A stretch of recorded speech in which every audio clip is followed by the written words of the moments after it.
There's seasons in my life when I was divorced and when I just hated life, hated women, hated everything. And so I put myself around other men who were in the same position. And we did a lot of things that were not good. We drank and partied and did things that frankly, I'm embarrassed about.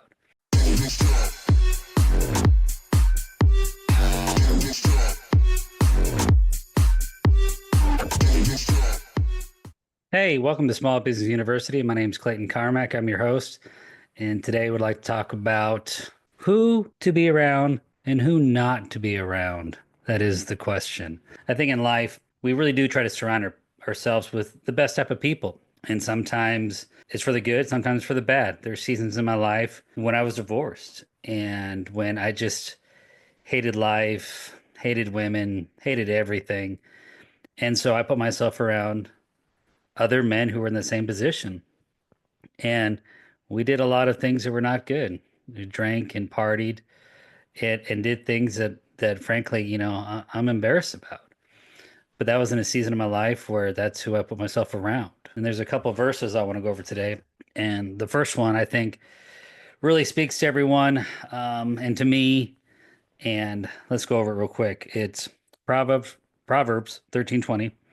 Whoever walks with the wise becomes wise, but the companion of the fools suffers harm. And I think that the story I just mentioned kind of tells that story. And I think everyone in their life has those seasons. And there's times in our lives where we think we're around the right people, but we're not. And you're going to find out that pretty soon you shouldn't be around those people. And what a lot of people do is unfortunately is feel that their friendship is more important than being around that person who's just sour and wrong for you. And I'm here to tell you that you're going to end up just like that person and you need to remove yourself. And again, it's knowing when to leave the party, to be not around people like that. Now, there may be time later in the season. I look for myself when I was divorced when I was 21, 22. At the time, I was getting ready to get deployed overseas. So I was just, I wasn't a very good person. And when I got back and I realized life wasn't that bad, I met a girl that ended up being my wife and made me a better person, that I became and got into a better season in life. And I realized throughout my whole life, I need to put myself around better people. And you should too. And sometimes you think that you are around better people. Maybe it's family, maybe it's business, maybe it's both. And here's the other quote I want to talk to you about because it kind of gives you a reason like why not to be around other people. And it's another one in Proverbs, and it's 22 through 24. Make no friendship with a man that is given to anger, nor go with a wrathful man, lest you learn his ways and entangle yourself in a snare. And guys, I think there's times in our lives where I've been angry. I've made other people angry around me. And there's another saying that, that misery loves company. And so when you're around other people and you change their worldview and you both get angry, everyone around you is going to suffer. And so when do you pull yourself out of the situation? Maybe it's a business deal. Maybe it's a client. Maybe it's a vendor. Again, even family, your neighbors. Heck, even fellow Christians, they get in a funk in a season where they're angry at life. And again, all we can do is we can't change them. All we can do is pray for them. You do your part in praying and loving on that person, and give them space. And it's now up to them and God to fix a situation where they can be a loving person again, to have that worldview again, where life isn't that bad, that the people around them they don't make their lives worse because of their anger. And again, I've been in that situation.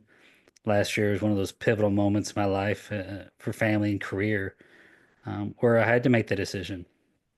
And staying in the situation destroyed my mental capacity, my sanity, my health.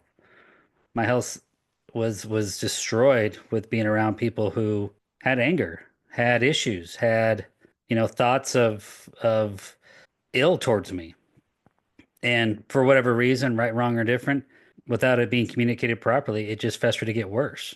Sometimes it's not communicated towards you. Sometimes you feel it the way you've been treated, the way they act towards you, and you know that it's time to get out.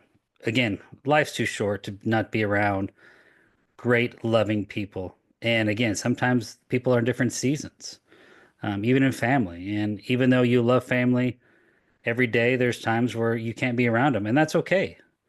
Um, but what we have to do as Christians is continue to pray for them every day and love on them. And most importantly, don't get angry at them either. Don't reciprocate that anger, you know.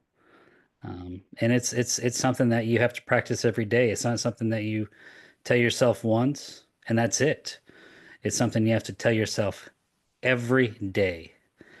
And if you don't, your mind wanders and thinks about it. You could be on a walk, you could be in the car, you could be working out, could just be typing an email and it just pops in your head. Stop right there. Pray. Pray for the best, pray for love, and that's all you can do, and that's only the part that you can do. So again, guys, there's seasons in people's lives. There's times where you need to move on and not be around hateful, angry people. And if you are that person yourself, you got to look yourself in the mirror and just start praying and really it's about what do I need to do to change myself, not the people around me. What do I have to do inside myself?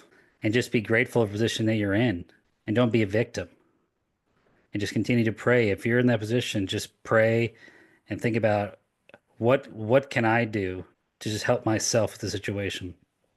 Because you can't force anybody to make them feel the way you feel, and you shouldn't. So that's my suggestion, guys. Again, it happens quite a bit in our world, in our life, and multiple parts of our lives. And I again just go back to those two verses, Proverbs 13:20 and Proverbs 22 through 24. Again, I think it's really important to look at those as an example of what God told us to have as friends in our lives and do that. So, again, thanks for tuning in, guys. Something I talk about, pray about to myself every day, and something I want to share to you. So hopefully it helps you. And again, you have to do the actions to not be around those people, and the only action to do is to pray for them. Thanks, guys, for tuning in. Take care.